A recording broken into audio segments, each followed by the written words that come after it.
சேர்த்து உம்ராவுக்கு என்று நியத் செய்வார்கள். இந்த ஹஜ்ஜி உம்ரா சம்பந்தப்பட்ட நியத்தை நாம் சற்று கவனித்து பார்த்தால், அல்லாஹும்ம இன்னி உரீதுல் உம்ரத, இறைவா நான் உம்ரா செய்ய நாடுகிறேன் அப்படி என்று நியத் செய்துட்டு, ஃபயஸ்ஸிருஹா லீ ஃபதகப்பல்ஹா மின்னி, இந்த உம்ராவை எனக்கு லேசாக்கி தருவாயாக, இந்த உம்ராவை கபூல் செய்வாயாக. ஹஜ்ஜினுடைய எல்லா நியத்தையும் நம்ம பார்த்தோம்னு சொன்னா, அல்லாஹும்ம இன்னி உரீது தவாஃப, இறைவா நான் தவாஃப் செய்வதற்காக நியத் செய்கிறேன். ஃபயஸ்ஸிருஹா லீ, எனக்கு லேசாக்கி தருவாயாக. அல்லாஹும்ம இன்னி உரீது ஸஅய, ஸஅய் செய்ய நாடுகின்றேன். ஃபயஸ்ஸிருஹா லீ, எனக்கு லேசாக்கி தருவாயாக அப்படின்னு சொல்லி, மற்ற அமலை விட மற்ற அமல்கள்ல ஃபயஸ்ஸிருஹா லீ, எனக்கு லேசாக்கி தருவாயாகன்னு எந்த அமல்லையும் நியத்து கிடையாதுங்க. உம்ராவுல ஹஜ்ஜில மட்டும் செய்யக்கூடிய தவாஃபாக இருக்கட்டும், ஸஅய்யாக இருக்கட்டும், அந்த நியத்தோட சேர்ந்தது என்ன?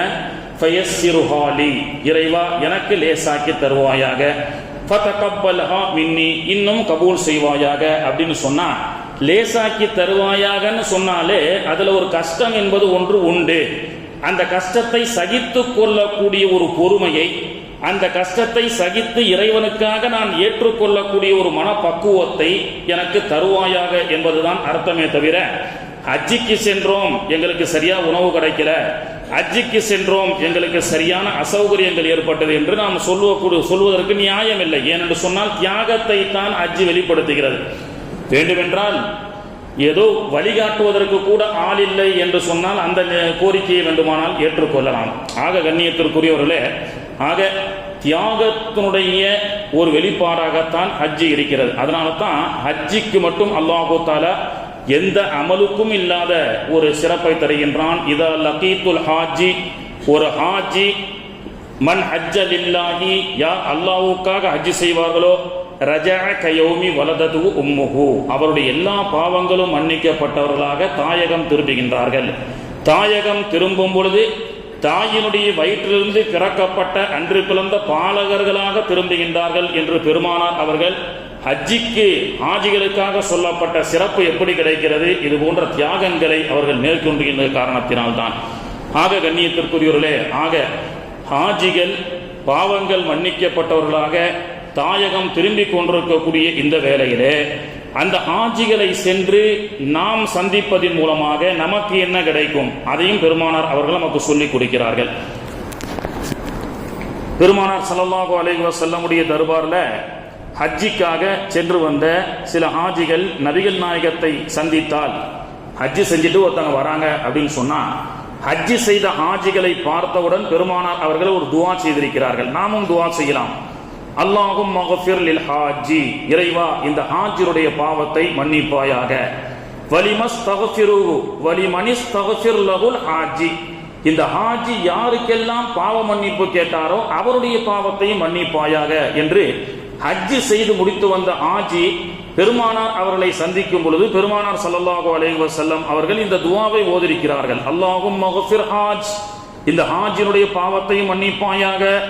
வலிமனிஸ்தக்ஃபிர் லஹுல் ஹாஜ், இந்த ஹாஜி யாருக்கெல்லாம் இறைவனிடத்திலே பாவ மன்னிப்பு கேட்டாரோ அவருடைய பாவத்தையும் மன்னிப்பாயாக என்று பெருமானார் அவர்கள் ஒரு ஹாஜியை சந்திக்கும் பொழுது பெருமானார் அவர்கள் ஓதி இருக்கிறார்கள். அது மட்டுமல்ல, ஹஜ்ஜி செய்து வந்த ஹாஜியை சந்தித்தால் நமக்கு என்ன கிடைக்கும்? பெருமானார் அவர்கள் சொன்னார்கள், இதா லகீத்துல் ஹாஜி ஃபஸல்லிம் அலைஹி மக்ஃபூரன் கபுல ஐ யதுகுல பைத்தன், ஒருவர் ஹஜ்ஜிலிருந்து விடைபெற்று தாயகம் திரும்பும் பொழுது அவர் வீட்டுக்குள் செல்வதற்கு முன்பு அந்த ஹாஜியை யார் பார்த்து சந்திக்கின்றாரோ, முசாஃபா செய்கின்றாரோ, ஃபஸல்லிம் அலைஹி, அவரை சென்று யார் சலாம் சொல்கின்றாரோ அவருடைய சலாம் சொல்லக்கூடியவருடைய பாவங்கள் மன்னிக்கப்படும் என்றார்கள் நாயகம் ஸல்லல்லாஹு அலைஹி வஸல்லம் அவர்கள். ஹஜ்ஜி செய்து வந்த ஹாஜிகளும் தாயகம் திரும்பும் பொழுது தாயினுடைய வயிற்றிலிருந்து பிறந்த பாலகர்களை போன்று திரும்புகின்றார்கள். அப்படி தாயினுடைய வயிற்றிலிருந்து பிறந்த பாலகர்களை போன்று திரும்பக்கூடிய ஹாஜிகள் தாயகம் திரும்பி வரும் பொழுது அவர்களை நாம் சென்று சந்தித்தால் சந்திக்கக்கூடிய நம்முடைய பாவங்கள் மன்னிக்கப்படும். எனவே தான் நம்முடைய முன்னோர்கள் எல்லாம் ஹஜ்ஜிக்கு சென்று வந்த ஹாஜிகள் அவர்கள் வீட்டுக்குள் செல்வதற்கு முன்பு கபுல ஐ யதுகுல பைத்தன், அவர் வீட்டுக்கு செல்வதற்கு முன்பு அவரை சந்திக்கும்படி நமக்கு சொல்லிக் கொடுக்கின்றார்கள். பெருமானார் அவர்கள் அப்படித்தான் நமக்கு சொன்னார்கள். வீட்டுக்குள் செல்வதற்கு முன்பு அவரை நீங்கள் சந்தித்தால் சந்திக்கக்கூடியவருடைய பாவங்கள் மன்னிக்கப்படும் என்றார்கள் நாயகம் ஸல்லல்லாஹு அலைஹி வஸல்லம் அவர்கள். ஒரு இளம் வயது சஹாபி, நான் ஏற்கனவே சொன்னதை போன்று ஹஜ்ஜிக்கு செல்லும் பொழுதும் நாயகத்தை சந்தித்து சென்றார். பெருமானார் அவர்களை ஹஜ்ஜிக்கு சென்று முடித்தவுடன் அந்த இளம் வயது சஹாபி நபி தோழர் நபிகள் நாயகத்தை சென்று சந்தித்தார். அப்படி சந்திக்கும் பொழுது பெருமானார் அவர்கள் அவருக்காகத்தான் இந்த துஆவை ஓதுனாங்க. அல்லாஹும் மக்ஃபிர் ஹாஜ், இந்த சென்று வந்திருக்கக்கூடிய ஹாஜியினுடைய பாவத்தை மன்னிப்பாயாக. வலி மனிஸ்தக்ஃபிர் லஹுல் ஹாஜ், அவர் யாருக்கெல்லாம் பாவ மன்னிப்பு தேடினாரோ அவருடைய பாவத்தையும் இறைவா மன்னிப்பாயாக என்று சொல்லிவிட்டு கூடுதல் செய்தியாக ஒரு துஆவை பெருமானார் அவர்கள் சொன்னார்கள். அந்த சென்று வந்த அந்த இளம் வயது ஹாஜி நபித்தோழருக்கு மட்டும் அது சொந்தமல்ல. கியாமத்து நாள் வரை யாரெல்லாம் ஹஜ் செய்து முடித்துவிட்டு வருகின்றார்களோ அப்படிப்பட்ட ஹாஜிகளுக்கு நபிகள் அவர்கள் கூறும் நன்மாராயம் என்ன தெரியுமா? அந்த ஹஜ்ஜிக்காக செலவழிக்கப்பட்ட அந்த செலவிலே அல்லாஹு தஆலா பரக்கத் செய்யட்டும் என்று சொன்னார்கள். அந்த இளம் வயது நபித்தோழர் ஹஜ்ஜி செய்து முடித்துவிட்டு வந்த பிறகு பெருமானார் அவர்கள் சொன்னார்கள், அல்லாஹு தஆலா நீங்கள் ஹஜ்ஜிக்காக செலவிட்ட அந்த பணத்திலே அல்லாஹு தஆலா உங்களுக்கு பரக்கத் செய்வானாக அப்படி என்று சொன்னார்கள். இது பெருமானாருடைய சிறப்பான ஒரு துஆ, ஒரு பரக்கத். அதனால தான் இந்த துஆவை ஹாஜிகள் பெறுவதின் காரணமாகத்தான் என்னவோ பெருமானார் அவர்கள் சொன்னார்கள், ஹாஜிகள் ஏழையாக மாட்டார்கள். ஹஜ்ஜிக்கு செல்வதற்கு முன்பு வேண்டுமானால் அவர் ஒரு ஏழையாக இருக்கலாம், அவர் சாதாரண ஒரு மனிதராக இருக்கலாம். ஆனால் ஹஜ்ஜிக்கு சென்று வரக்கூடிய ஹாஜி அவர் என்றும் ஏழையாக மாட்டார் என்று ஸல்லல்லாஹு அலைஹி வஸல்லம் அவர்கள் சொன்னார்கள். இன்று ஹஜ்ஜிக்கு சென்று வந்திருக்கக்கூடிய ஹாஜிகளை சந்திக்கின்றோம். நிறைய சங்கதிகளை எல்லாம் பேசுவார்கள்.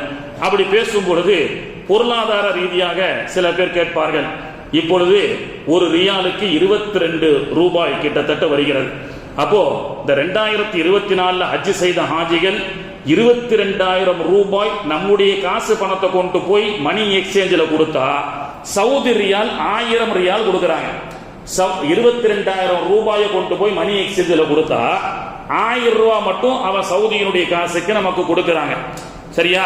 இது 2008 சென்ற ஹாஜி 9,000 ரூபாய் மட்டுமே கொண்டு சென்றால் போதும். அவர் 9,000 ரூபாவை கொண்டு போய் மணி எக்ஸ்சேஞ்சில் கொடுத்தா 1000 ரியால் கொடுத்தார்கள். அப்போ வித்தியாசப்படுதா இல்லையா? 2008 இந்திய பொருளாதாரம் சிறப்பாக இருந்தது. 2010 வரைக்கும் 11, 12 என்ற ரேஞ்சிலே சென்ற ரியாலுடைய கணக்கு இன்னைக்கு இந்திய தேசம் யாரிடத்திலும் மாட்டிக்கொண்டு பொருளாதார வீழ்ச்சியின் காரணமாக இன்னைக்கு 22,000 ரூபாய் கொடுத்தால்தான் சவுதியினுடைய காசு 1000 ரூபாய். அப்போ சில பேர் சொல்லுவாங்க, நாங்களா 2010 போகும்போது 10,000 ரூபாய் கொடுத்தாலே 1000 ரியால் ஆஜியார், நீங்க 22,000 ரூபாய் கொடுத்து இப்போ 1000 ரியால் வாங்கிருக்கீங்களே. என்னன்னா நாங்க உஷாரா அப்பவே போயிட்டு வந்துட்டோம், எங்களுக்கு காசு கம்மி. இப்போ நீங்க நிறைய காசு செலவு பண்ணி கொண்டு போறீங்களே, ஒரு 5 லட்சம் ரூபாய் கொண்டு போனீங்கன்னா நீங்க 5 லட்சம் ரூபாய்க்கு வாங்கக்கூடிய அந்த ரியால நாங்க 2.5 லட்சம் 1.5 லட்சத்திலேயே அந்த காசை பெற்றுட்டோம். எப்படி உஷாரா வாங்கிட்டோமா? ஏதாவது ஒரு இடத்துல ஒரு இடமோ ஒரு பொருளோ வாங்கியிருப்பார், நிறைய காசை கொடுத்து வாங்கியிருப்பார். இது ஏங்க இவ்வளவு காசை கொடுத்து வாங்குறீங்க, இந்த இடத்துக்கு போனீங்கன்னா ரொம்ப கம்மியா கிடைக்குமே அப்படின்னு உலக ரீதியில நம்ம பேசுறோமா இல்லையா? அந்த மாதிரி ஹஜ்ஜிக்கும் பேசக்கூடியவர்கள் இருக்கின்றார்களா இல்லையா? அத அவ்வளவு காசு செலவானாலும் ஒரு சுப்ஹானல்லாஹ் சொன்னா 1 லட்சம் சுப்ஹானல்லாஹ் சொன்ன நன்மைக்குண்டான புனித பூமிக்கு சென்று விட்டோம் என்ற சிறப்பெல்லாம் மறந்துடும். உலக ரீதியில மின்னல் ஹபீபை பத்தி பேசும்போது சில பேரு நாங்க 2008 போயிட்டு வந்தோம், அப்ப ஹஜ்ஜி கமிட்டியில வெறும் 75,000 ரூபாய் 1 லட்சம் ரூபாய் என்றெல்லாம் இருந்தது. இப்பொழுது காலத்தினுடைய சூழல், பொருளாதாரத்தினுடைய தேவை அதிகமாகிவிட்டது. இந்தியனுடைய கரன்சியினுடைய மதிப்பு பாதாளத்துக்கு சென்று கொண்டிருக்கக்கூடிய ஒரு சூழல்ல என்ன செய்யறது? எந்த நாட்டுக்கு சென்றாலும் கெட்டாக பணத்தை கொண்டு போனாதான் அங்க கத்தையாக கொண்டு போனாதான் ஒத்தையாக தரக்கூடிய அளவுக்கு உண்டான இந்திய பொருளாதாரத்தினுடைய வீழ்ச்சி. அப்போ இந்த மாதிரிலாம் ஹாஜிகள் பேசக்கூடாது. 2008 நீங்க 10,000 ரூபாய் கொடுத்து 1000 ரியால் வாங்குறாங்கன்னா அதுக்கேற்ற நன்மையை அல்லாஹ் தஆலா அதுக்கேற்ற பரக்கத்தை உங்களுக்கு செஞ்சான்னு சொன்னா 2024 22,000 ரூபாய் கொடுத்து 1000 ரியால் வாங்கிய ஹாஜிகளுடைய பரக்கத்தை அதிகமாகும். அவ்வளவுதான். ஏன்னா ரசூல் ஸல்லல்லாஹு அலைஹி வஸல்லமுடைய துஆ கிடைத்தது. அதையும் தாண்டி ஒரு ரக்காயத்துக்கு 1 லட்சம், ஒரு சுப்ஹானல்லாஹ்வுக்கு 1 லட்சம், உலகத்தில் எங்கும் கிடைக்காத ஒரு சிறப்பான பூமிக்கு சென்று வரக்கூடிய பாக்கியம், அந்த பாக்கியத்தை கொண்டு நிகராக்கி உலகத்தினுடைய பொருளாதாரத்தோடு பேசி நீங்கள் ஒப்பிட்டு நீங்கள் யாரும் நாம் நஷ்டமடைந்து விட்டோம் என்று தயவு செய்து சொல்லாதீர்கள். அதுபோன்று அங்கே சென்று சில கஷ்டங்களை நாங்கள் அனுபவித்தோம் என்று தயவு செய்து சொல்லாதீர்கள். நீங்கள் படக்கூடிய ஒவ்வொரு கஷ்டத்திற்கும், ஹாஜிகள் செய்த ஒவ்வொரு செலவிற்கும் பகரமாக அல்லாஹு தஆலா ஆயுளிலே நோயற்ற வாழ்க்கையை அல்லாஹ் தருவான். பெருமானார் அவர்கள் ஹஜ்ஜிக்காக செலவிடப்பட்ட பணத்தையும் ஹஜ்ஜிக்காக உம்ராவுக்காக செலவிடக்கூடிய நாட்களையும் அல்லாஹு தஆலா பரக்கத் செய்வான் என்று சொன்னால் என்ன? அல்லாஹு தஆலா பொருளாதார தடை இல்லாமல், வறுமை இல்லாமல் ஹாஜியை அல்லாஹ் பாதுகாப்பான். அது மட்டுமல்ல, மக்பூலான ஹஜ்ஜி செய்து வரக்கூடிய ஹாஜியினுடைய உடலை மண் தீண்டாது என்று சொன்னார்கள் ஸல்லல்லாஹு அலைஹி வஸல்லம். அவர்கள் நெருப்பு தீண்டாது என்று சொன்னார்கள். ஏனென்றால் நபிமார்கள் வாழ்ந்த அந்த சிறப்பான பூமியிலே சென்று தன்னுடைய உடல் அமைப்பையும் அல்லாஹ்வுக்காக அர்ப்பணித்த ஹாஜிகளுக்கு அல்லாஹ் கொடுக்கின்ற பரிசு என்ன? நரக நெருப்பு ஹாஜிகளை தீண்டாது என்று சொன்னார்கள் ஸல்லல்லாஹு அலைஹி வஸல்லம் அவர்கள். ஆக கண்ணியத்திற்குரியவர்களே, அப்படிப்பட்ட சிறப்பான புனிதம் அடைந்த ஹாஜிகள், பாவங்களையே அல்லாஹு தஆலா மன்னித்து விட்டான் ஹாஜிகளுக்கு என்று பெருமானார் அவர்கள் சொன்னார்கள். அப்படிப்பட்ட ஹாஜிகள் வரும் பொழுது அவர் ஹஜ்ஜிக்கு செல்வதற்கு முன்பதாக சில செய்த பாவங்கள் இருக்கின்றது, அதை பற்றி யாரும் பேசக்கூடாது. இன்னைக்கு சர்வசாதாரணமாக இது பார்த்தீங்களா, இவர் ஹஜ்ஜிக்கு போயிட்டு வந்துட்டாரு, இவர் இன்னைக்கு ஹாஜியா, இவர் பண்ணாத கூத்தா, இவர் பண்ணாத ஆட்டமா அப்படி என்று சொல்லி அவருடைய பழைய செய்திகளை பற்றி யாரும் பேசாதீர்கள். ஒருவருடைய பாவத்தை பற்றி நாம் பேசினால், இதோ இருக்கிறான் அட குடிகாரன் அப்படி என்று சொல்லி அவனை பார்த்து கவலைப்படலாம். ஆனா அவனுடைய பாவத்தை பற்றி மற்றவங்க பேசக்கூடாது.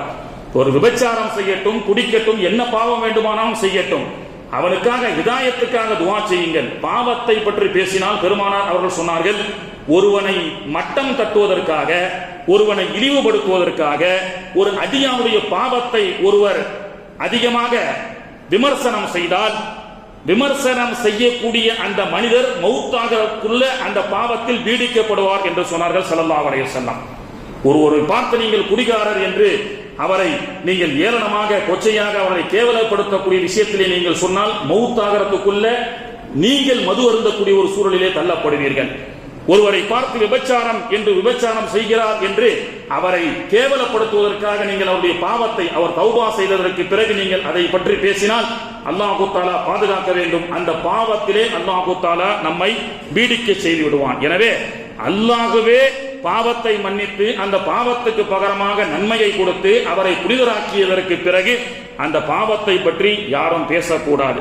கண்ணியத்திற்குரியவர்களே, புனிதம் அடைந்த அந்த ஹாஜிகள் கிட்டத்தட்ட 20-25 நாட்கள் அந்த காபத்துல்லாவை கண்ணார கண்டு களிக்கின்ற அந்த ஹாஜிகளை நாம் சென்று பார்த்தால் நம்முடைய பாவங்கள் மன்னிக்கப்படும்.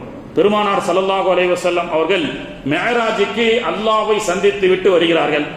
சந்தித்து விட்டு திரும்பி வரும் பொழுது ஆதம் நபி அலைஹிஸ்ஸலாம், இத்ரீஸ் அலைஹிஸ்ஸலாம், ஈசா அலைஹிஸ்ஸலாம் எல்லா நபிமார்களையும் சந்தித்து விடைபெற்ற பொழுது நபி மூசா அலைஹிஸ்ஸலாம் அவர்கள் மட்டும் அல்லாஹுவை சந்திக்க சென்றீர்களே, அல்லாஹ் என்ன கொடுத்தான்னு கேட்டார்கள். என்னுடைய உம்மத்திற்கு 50 வக்து தொழுகையை அல்லாஹ் கொடுத்தான் என்று பெருமானார் அவர்கள் சொன்னார்கள். அப்பொழுது மூசா அலைஹிஸ்ஸலாம் 50 வக்து தொழுகையெல்லாம் யாரும் தொழ மாட்டாங்க, மீண்டும் அல்லாஹுவை சந்தித்து தொழுகையை குறைத்து வாருங்கள் என்று சொன்னார்கள். கிட்டத்தட்ட ஒரு 8 முறை அல்லது 9 முறை 5-5ஆக பெருமானார் அவர்கள் குறைத்ததாக, அல்லது 10-10ஆக குறைத்தாலும் 4 முறை பெருமானார் அவர்கள் அல்லாஹ்வை சந்திக்கிறார்கள். மூசா அலைஹிஸ்ஸலாம் இடத்திலே வருகிறார்கள். இப்பொழுது அல்லாஹ் எவ்வளவு கொடுத்தான்? 45. 10ஆவது போய் குறைங்கன்னாங்க. இப்பொழுது எவ்வளவு? 40, 35, 30 என்று அல்லாஹ்விடத்திலே பெருமானார் அவர்களை அனுப்பி மறுபடியும் வரவழைத்து பெருமானார் அவர்களை பார்த்து மீண்டும் அல்லாஹ்விடத்திலே அனுப்பினார்கள். ஏன் மூசா அலைஹிஸ்ஸலாம் அவர்கள் நபிகள் நாயகத்தை அல்லாஹ்வை பார்க்க சொல்லி மீண்டும் மீண்டும் பார்த்து ரசித்தார்கள் என்றால் முஃபஸ்ஸிரீன்கள் நமக்கு எழுதுகிறார்கள், மூசா அலைஹிஸ்ஸலாம் அல்லாஹ்வை பார்க்க ஆசைப்பட்டார்கள். அந்த பாக்கியத்தை அல்லாஹ் அவர்களுக்கு கொடுக்கவில்லை. குர்ஆன் பேசுகிறது. அப்போ நான் பார்க்காத அல்லாஹ்வை நபிகள் நாயகம் ஸல்லல்லாஹு அலைஹி வஸல்லம் அவர்கள் பாக்கியம் பெற்று அல்லாஹ்வை எல்லா திரைகளையும் தாண்டி நேரடியாக பார்த்தார்கள் ஸல்லல்லாஹு அலைஹி வஸல்லம். அப்போ அல்லாஹுவை பார்த்த அந்த கண்களை பார்த்து ரசிப்பதற்காகத்தான் மூசா அலைஹிஸ்ஸலாம் அவர்கள் அல்லாஹுவை சென்று சந்தித்து வந்த பெருமானார் அவர்களை கிட்டத்தட்ட 9 முறை பார்த்து ரசித்ததாக ஹதீஸிலே நம்மால் பார்க்க முடிகிறது. அதே போன்று காபத்துல்லாவை முன்னோக்கி தொழுகின்றோம். அந்த காபத்துல்லாவை பார்க்கக்கூடிய பாக்கியத்தை அல்லாஹ் சிலருக்கு பலருக்கு கொடுக்கின்றான், சிலருக்கு ஏதோ தாமதப்படுத்துகின்றான். அல்லாஹு தஆலா எல்லோருக்கும் இந்த 2 கண்களால் காபத்துல்லாவை கண்ணார காணக்கூடிய பாக்கியத்தை அல்லாஹு தஆலா தருவானாக. ஆக அப்படி 25 நாட்களும் கண்ணார காபத்துல்லாவை கண்டு மனம் குளிர அந்த கண்களோடு அந்த உடலோடு இந்த ஊருக்கு அந்த ஆஜிகள் திரும்பும் பொழுது அந்த காபத்துல்லாவை கண்ட கண்களை பார்த்து ரசிப்பது, அப்படி காபத்துல்லாவை கண்டு பார்த்த அந்த ஆஜிகளை கண்டு இருப்பது நபிகளுடைய சுன்னத். மூசா அலைஹிஸ்ஸலாம் எப்படி அல்லாஹ்வை பார்த்த பெருமானார் அவர்களை பார்த்து பார்த்து ரசித்தார்களோ, அதனால் ஆனந்த பரவசம் அடைந்தார்களோ, அதே போன்று ஹஜ்ஜிக்கு சென்று வந்த ஆஜிகளை பார்த்து பார்த்து ஆனந்த பரவசம் அடைந்து இறைவா அந்த பாக்கியத்தை எங்களுக்கும் தா இறைவா என்ற அந்த அற்புதமான அந்த ஆத்மார்த்தமான துஆக்களை பெறுவதற்காகத்தான் ஹஜ்ஜிலிருந்து வரக்கூடிய ஆஜிகளை நாம் பார்த்து இறைவா இந்த பாக்கியத்தை எனக்கு கொடு என்று அல்லாஹ்விடத்திலே கேட்க வேண்டும். கண்ணியத்திற்குரியவர்களே, அப்படிப்பட்ட ஆனந்த பரவசம், ஏன்னா பார்த்தாலே நன்மை என்று சொன்னால் காபத்துல்லா, பெற்றெடுத்த தாயை குர்ஆனை பார்த்தாலே அல்லாஹு தஆலா நன்மையை தருகின்றான். கண்ணியத்திற்குரிய அல்லாஹ்வின் நல்லடியார்களே, இப்படியாக ஹாஜிகள், நம்முடைய தாயகம் திரும்பக்கூடிய ஹாஜிகள், அவர்களை பார்த்து நாம் சலாம் சொல்லி நம்முடைய பாவத்தை அல்லாஹு தஆலா மன்னிப்பானாக.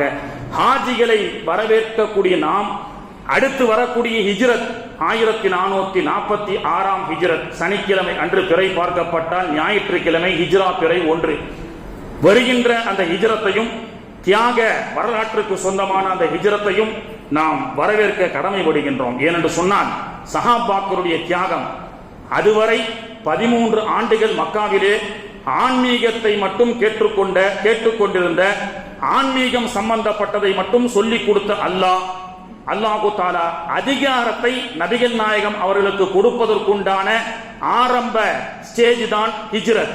இன்று சமீபத்தில் காபத்துல்லாவை சாவி வைத்திருந்த ஒருவருடைய வஃபாத் நம்ம அனைவருக்கும் தெரியும். Al-Shibi was the 77th caretaker key of the Kabatullah family responsible for, அவர் இறந்து விட்டார், maintaining of the Kaaba, the chief key holder of Kaaba pass away அப்படின்னு சொல்லி அவர் அல்-ஷைபி என்பவர் வஃபாத் ஆகிறார். நம்ம அனைவருக்கும் தெரியும். காபத்துல்லாவுடைய சாவி வைத்திருந்தவர் சமீபத்தில் இறந்து விட்டார். அந்த பரம்பரையை சார்ந்தவர்கள் தான் காபத்துல்லாவுடைய சாவியை வைத்திருப்பார்கள் அப்படின்ற ஒரு வரலாற்றை கொண்டு அவர் இறந்து போனதை இன்னைக்கு இணையதளம் எல்லாத்துல நம்ம எல்லாம் பார்த்திருப்போம். ஷைபா அப்படின்னு சொல்லக்கூடிய அவர், பெருமானார் அவர்கள் மக்காவை விட்டு துரத்தி விரட்டி அனுப்பக்கூடிய சூழலிலே பெருமானார் ஸல்லல்லாஹு அலைஹி வஸல்லம் அவர்கள் மக்காவிலே கடைசியாக மக்காவை விட்டு வெளியேறி மதீனாவுக்கு செல்லக்கூடிய ஒரு சூழல். மக்காவில் கடைசியா ஹரம்ல 2 ரக்காத் தொழ வேண்டும் என்று பெருமானாருக்கு ஆசை. அப்படி காபத்துல்லாவிலே சென்று பெருமானார் அவர்கள் தொழ செல்லும் பொழுது அவரை என்ன சொல்றாரு, சாவி வைத்திருக்கக்கூடிய அந்த காபத்துல்லா உஸ்மான் இப்னு தல்ஹா என்று அன்றைய வாழ்ந்த ஒரு மனிதர் என்ன சொல்கின்றார், நபிகளுக்கு நான் சாவியை தர முடியாது, காபத்துல்லாவை திறந்து விட முடியாது, நீங்க 2 ரக்காத் தொழ அனுமதி இல்லை என்று சொன்னார். பெருமானார் நினைத்திருந்தால் அந்த இடத்துல எங்களுடைய பரம்பரை அப்துல் முத்தலிப் தானங்க அந்த பள்ளிவாசலுடைய முத்தவள்ளி, காபத்துல்லாவுடைய இன்சார்ஜ் பெருமானாருடைய முன்னோர்களுடைய குடும்பத்தார்கள். அப்படிப்பட்ட பெருமானார் அவர்கள் தன்னந்தனியாக நிற்கும் பொழுது மதீனாவுக்கு இந்த ஊரை விட்டு விரட்டி அனுப்புறோம், காபத்துல்லாவில் 2 ரக்காத் மட்டும் தொழலாம் என்று ஆசைப்பட்டால் தொழ முடியாது என்று சொன்ன ஒரு வாட்ச்மேன், சராசரி மனிதராக இருந்தால் அங்கே பெருமானார் அவர்கள் கோபத்தை கட்டுப்படுத்தாமல் கோபத்தை வெளிப்படுத்தியிருந்தால் மக்கமா நகரமே மிகப்பெரிய கலவரமாக மாறி இருக்கும். அந்த இடத்துல பெருமானார் அவர்கள் நமக்கு ஒன்றை சொல்லி கற்றுக் கொடுக்கின்றார்கள். நாமல எதிர்க்கக்கூடிய எதிரிகளை திருப்பி அடிப்பதாலோ அவனை சாபமிடுவதாலோ அவனை சண்டையிடுவதாலோ எதிரிக்கு கடுகளவு கூட நஷ்டம் கிடையாது. எதிரி நமக்கு எதிரியாக இருக்கக்கூடியவன் நாம் வாழக்கூடாது என்று நினைக்கின்றான், நம்முடைய இனம் அழிய வேண்டும் என்று நினைக்கின்ற ஒரு எதிரிக்கு மத்தியில வீழ்ந்து காட்டுவதை விட வாழ்ந்து காட்ட வேண்டும் என்ற ஒரு ரோஷத்தை பெருமானார் அவர்கள் அந்த இடத்துல கற்றுக் கொடுக்கின்றார்கள். ஒரு வாட்ச்மேன் காபத்துல்லாவுடைய சாவியை தர மறுக்கிறார். ரசூலுல்லாஹி ஸல்லல்லாஹு அலைஹி வஸல்லம் கோபப்படாமல் நிதானத்தை கையாண்டு ஒரு காலம் வரும் என்று மதீனாவுக்கு ஒரு வைராக்கியத்தோடு சென்றார்கள். 10 வருஷம் எந்த வாட்ச்மேன் காபத்துல்லாவுடைய சாவியை தர முடியாது என்று சொன்னானோ அதே மக்கா பெருமானாருடைய கைகளுக்கு வருகிறது, ஆளுமைக்கு வருகிறது. 10 ஆண்டுகள் அல்லாஹ் தஆலா கொடுத்தான். 10 ஆண்டுகள்ல ரசூல் ஸல்லல்லாஹு அலைஹி வஸல்லம் அவர்களுக்கு மக்கா சரண்டர்.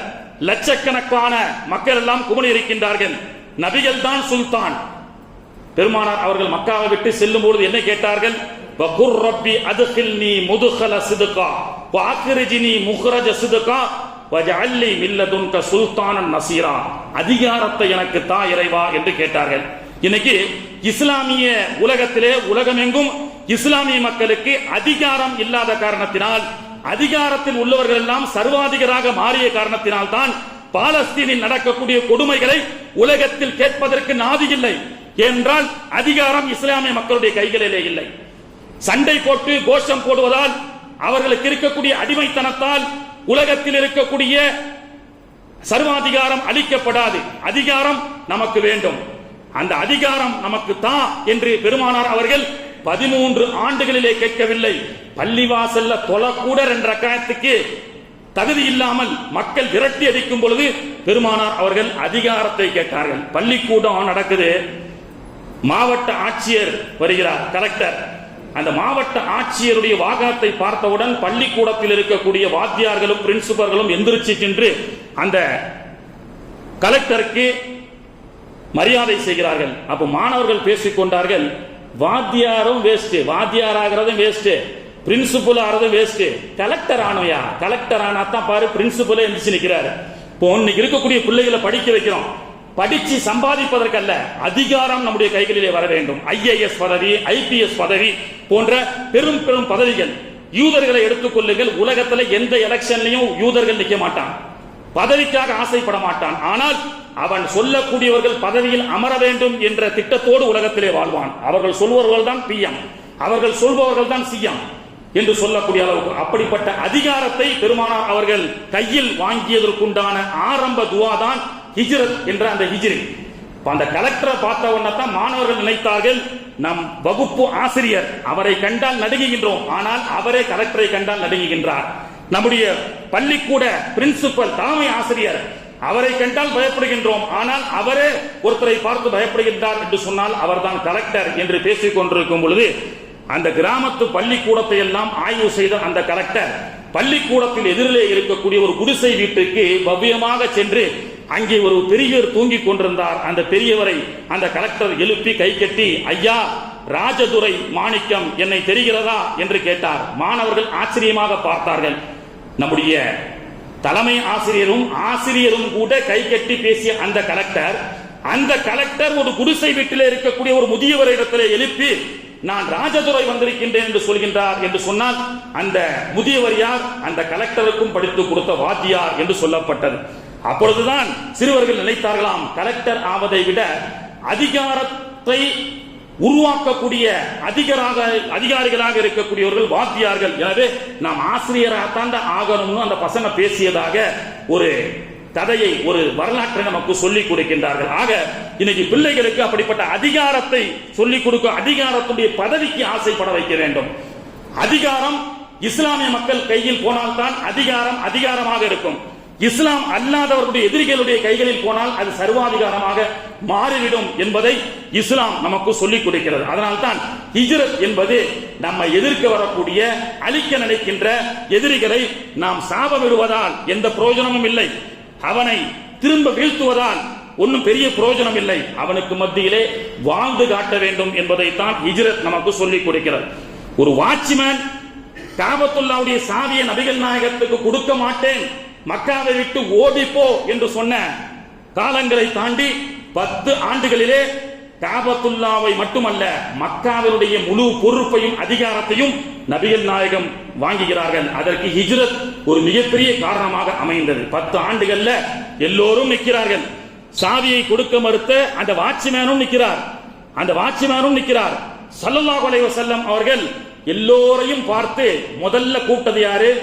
ஏப்பா நான் மக்காவை விட்டு போகும்போது சாவி தர மாட்டேன், திறந்து விட மாட்டேன், உனக்கு மக்காவில் தொழுவதற்கு அனுமதி இல்லை என்று சொன்னாயே, வா அப்படின்னு உஸ்மானை தான் அழைத்தார்கள். நிற்கக்கூடிய எல்லா சஹாபாக்களும் நினைத்தார்கள், பெருமானார் அவர்கள் முதலிலே 2 ரக்காத் தொலை கூட அனுமதி கொடுக்காத அந்த வாட்ச்மேனைத்தான் ரசூல்லா பழி வாங்க போறாங்க. ஆனா ரசூல்லா சொன்ன செய்தி என்ன தெரியுமா? அவரை பார்த்து சொன்னார்கள், என்னை தானே நீ 2 ரக்காத் தொலை விடாம விரட்டின, ஆமா இந்தா சாவி, இன்றிலிருந்து உலகம் அழியும் கியாமத் நாள் வரைக்கும் உன் பரம்பரை மட்டுமே இந்த சாவியை வைத்துக் கொள்ளட்டும், பொறுப்பு கொடுக்கிறேன்னு சொன்னாங்க. தன்னை எதிர்க்கு வந்த எதிரிகளை கூட பதவி கொடுத்து அவனை வெக்கி குனிய செய்து இன்று வரை இந்த காபத்துல்லாவுடைய சாவியை வச்சு இறந்தார 102வது பரம்பரையை சார்ந்தவர். அவருடைய முப்பாட்டனார் 102 தலைமுறைக்கு முன்பு அவர் முப்பாட்டனார் தான் பெருமானார் அவருக்கு சாவி தரமாட்டேன் என்று சொன்னார்கள். சாவி தரமாட்டேன் என்று சொன்ன அந்த மக்களுக்கு மத்தியிலே வாழ்ந்து காண்பித்தார்கள் பெருமானார். இதுதான் எதிரிகளுக்கு நாம் கொடுக்கக்கூடிய மிகப்பெரிய தண்டனை.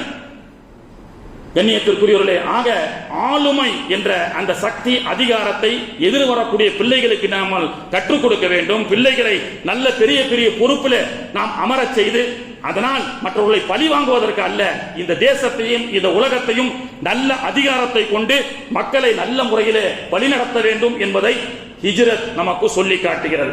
அது மட்டுமல்ல, வருகின்ற இந்த ஹிஜ்ரி புத்தாண்டு என்பது நம்முடைய சோதனைகளை எல்லாம் சாதனைகளாக ஆக்க வரக்கூடிய ஒரு மிகப்பெரிய சிறப்பு வாய்ந்த புத்தாண்டு. எல்லாருடைய உள்ளத்திலும் ஒரு கவலை, எல்லோரும் ஏதோ ஒரு முயற்சியை நோக்கி நடைபோட்டுக் கொண்டு சென்று கொண்டிருக்கின்றோம். அப்படிப்பட்ட முயற்சிகள் எல்லாம் கபூல் ஆக்கக்கூடிய ஒரு சிறப்பு வாய்ந்த மாதம் தான் முஹர்ரமுடைய முதலாம் புத்தாண்டினுடைய முதல் மாதம். ஜப்பான்ல 1916 ஒரு இளைஞர் படித்து முடித்தவுடன் அவர் ஏதோ ஒன்று கண்டுபிடிப்பதற்காக அதிலேயே தன்னுடைய நேரத்தை செலவு செய்தார். அப்ப எல்லா இளைஞர்களும் சொன்னாங்க, டேய் உனக்கு வேற வேலை இல்லையா, எப்ப பார்த்தாலும் மிஷினு கட்டிங் பிளேடு இதுலயே கிடக்குறிய, நீ எல்லாம் உருப்பிடுவியா, ஏதாவது படிச்சு முடிச்சு நல்ல வேலைக்கு போன்னு சொன்னாங்க. அவர் கேட்கல. 25 வயசு ஆகுது. ஒரு பிரிஸ்டன் ஒன்ன ரெடி பண்ணி டொயோட்டா கம்பெனியில போய் கொடுத்து, ஐயா இதை அங்கீகரித்துக் கொள்ளுங்கன்னு சொன்னாரு. அவங்க ரிஜெக்ட் பண்ணிட்டாங்க. மறுபடியும் அவர் தளரல. அந்த பிரிஸ்டன் எதனால ரிஜெக்ட் ஆகப்பட்டதுன்னு சொல்லி அந்த பிரிஸ்டனை ரெடி பண்ணி டொயோட்டோல ஒரு 5 வருஷம் கழிச்சு மீண்டும் 30 வயசு ஆர்டர் எடுக்கிறார். ஆர்டர் எடுத்தா இவருக்கு மிகப்பெரிய ஃபேக்டரி வேணும். அவங்க நிறைய ஆர்டர் கொடுக்குறாங்க. ஃபேக்டரிய ரொம்ப கஷ்டப்பட்டு அப்பா கிட்ட கெஞ்சி ஜப்பான்ல அவரால் முடிந்த ஒரு சின்ன ஃபேக்டரியை ரெடி பண்றார். 2ஆம் உலகப் போர் வருகிறது. 2ஆம் உலகப் போர்ல குண்டு மலையால் அந்த ஃபேக்டரி எல்லாம் தவிடுபொடியாக ஆகிறது. எல்லோரும் சொன்னார்கள், பிரிஸ்டனை கண்டுபிடிக்கிறேன் அதை கண்டுபிடிக்கிறேன்னு சொல்லி சும்மா நேரத்தை வீணாக்காத, எங்கேயாவது ஒரு கூலி வேலை செஞ்சாவது பொழைச்சிக்க அப்படின்னு சொன்னாங்க. விடல. மீண்டும் கடனை வாங்கி அந்த 2ஆம் உலகப் போரிலே அடிக்கப்பட்ட தன்னுடைய தொழிற்சாலையை மீண்டும் உருவாக்குகிறார். அடுத்து பூகம்பம் வருகிறது. மீண்டும் அந்த தொழிற்சாலை உடைந்து சுக்கு நூறாக மாறுகிறது.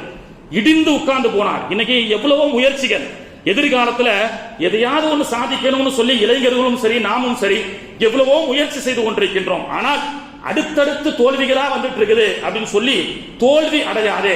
முயற்சியில் மேற்கொண்டு எஃபர்ட் எடுத்து நீ முயற்சி செய்தால் அல்லாஹ் வெற்றியை கொடுப்பான். இஸ்லாம் அல்லாதவர்களுக்கே அல்லாஹ் வெற்றி கொடுக்கும் பொழுது அல்லாஹ்வுடைய அடியார்களுக்கு அல்லாஹ் கொடுக்க மாட்டானா? 30 ஆண்டுகளுடைய போராட்டம். எல்லோரும் அவரை இனிமேல் நீ உருப்பட மாட்டே என்று சொன்னார்கள். ஒரு நாள் பூகம்பம் வந்து பசியில இருக்கும் பொழுது ஒரு சைக்கிளை பார்க்கிறாரு. பிறகு புல்லு வெட்டக்கூடிய ஒரு மிஷினை பார்க்கிறார். சைக்கிள் கால்களாலேயே மிதிக்கணும், அதுக்கு ஒரு மிஷினை செட் பண்ணலாம்னு சொல்லி மிஷினை செட் பண்ணி சைக்கிளை பைக்காக மாத்துகிறார். சாய்ச்சிரோ ஹோண்டா என்று பல கோடி மதிப்புள்ள ஹோண்டாவுடைய கம்பெனியுடைய உரிமையாளர் தான் சாய்ச்சிரோ ஹோண்டா. 40 ஆண்டுகளுடைய போராட்டத்திற்கு பிறகு ஹோண்டா என்ற ஒரு நிறுவனத்தை நிறுவி உலகமெங்கும் பல கோடிக்கணக்கான ரூபாய் மதிப்புள்ள மோட்டார் சைக்கிள் பைக்கை கண்டுபிடித்தவர் அப்படின்னு சொல்லி பெருமையை பெற்றார். 40 வருஷம் பூகம்பம், அது மட்டுமல்ல 2ஆம் உலகப் போர் என்று சொல்லி பல தோல்விகளை அடைந்து 40 வருஷத்துக்கு பிறகு அவருக்கு அல்லாஹு தஆலா சக்சஸை கொடுப்பதை போன்று நாம எவ்வளவோ தோல்விகளிலே இருப்போம். அல்லாஹு தஆலா நமக்கும் அல்லாஹ் ஒரு சக்சஸை கொடுப்பான் என்று சொன்னால் அது முஹர்ரமுடைய மாதத்திலே நீங்கள் அல்லாஹ்விடத்தில் இருகரமேந்தி கேளுங்கள். உங்களுடைய முயற்சி அல்லாஹு தஆலா கபூல் செய்வான். நம்முடைய சோதனைகளை அல்லாஹ் தஆலா சாதனைகளாக மாற்றுவான். அப்படித்தான் எல்லா நபிமார்களும் சோதனையிலிருந்து விடுபட்டப்பட்ட ஒரு சிறப்பான மாதம் தான் முஹர்ரமுடைய ஹிஜ்ரியினுடைய மாதம். அதனுடைய வரலாற்றுகளை இன்ஷா அல்லாஹ் அடுத்தடுத்த ஜும்மாவிலே நாம் இன்ஷா அல்லாஹ் விளக்கமாக பேசுவோம். வருகின்ற ஞாயிற்றுக்கிழமை ஹிஜ்ரி 7ஆம் தேதி வருகின்ற ஞாயிற்றுக்கிழமை ஹிஜ்ரி 1446 முதல் நாள் இன்ஷா அல்லாஹ் அந்த ஹிஜ்ரி புத்தாண்டை முன்னிட்டு அல்லாஹ்வுடைய கிருபையில தஞ்சை வட்டார நகர ஜமாத்துல் உலமா சுமார் 13 ஆண்டுகளாக ஹிஜ்ரத் சம்பந்தப்பட்ட விளக்கத்தை பயானாக ஆண்டுதோறும் வைத்துக் கொண்டிருக்கின்றார்கள். சுமார் 13 ஆண்டுகளாக ஜமாத்துல் உலமா இதை சிறப்பாக செயல்பட்டு வருகிறது. குறிப்பாக அதிகமாக இந்த நிகழ்ச்சி ஜும்மா பள்ளியிலே நடந்ததுதான் அதிகம் என்பதையும் நாம் தெரிந்து கொண்டு இன்ஷா அல்லாஹ் அதே போன்று ஹிஜ்ரி புத்தாண்டே வருக, ஹிஜ்ரத்துடைய சிறப்பு, ஹிஜ்ரி புத்தாண்டுடைய இன்னும் சிறப்பான விளக்கங்களை தருவதற்காக 2 பேச்சாளர்கள் வர இருக்கின்றார்கள். இன்ஷா அல்லாஹ் வருகின்ற ஞாயிற்றுக்கிழமை 7ஆம் தேதி மக்ரிபிலிருந்து இன்ஷா அல்லாஹ் ஹிஜ்ரி புத்தாண்டே வருக என்ற நிகழ்ச்சி நம்முடைய ஜும்மா பள்ளிவாசலிலே நடைபெற உள்ளது. தாங்களும் பெண்களுக்கும் தனி இட வசதி ஏற்பாடு செய்யப்பட்டிருக்கின்றது. திரளாக கலந்து கொண்டு ஹிஜ்ரத்தினுடைய பல தத்துவங்களிலே சில தத்துவங்களை நாம் தெரிந்துவிட்டு செல்வோம். வல்ல ரஹ்மான் தௌஃபீக் செய்வானாக. சுன்னத் தொழாதவங்க தொழுது கொள்ளுங்கள். வ ஆகிரு தஅவானா அனில் ஹம்துலில்லாஹி ரப்பில் ஆலமீன். அஸ்ஸலாமு அலைக்கும்.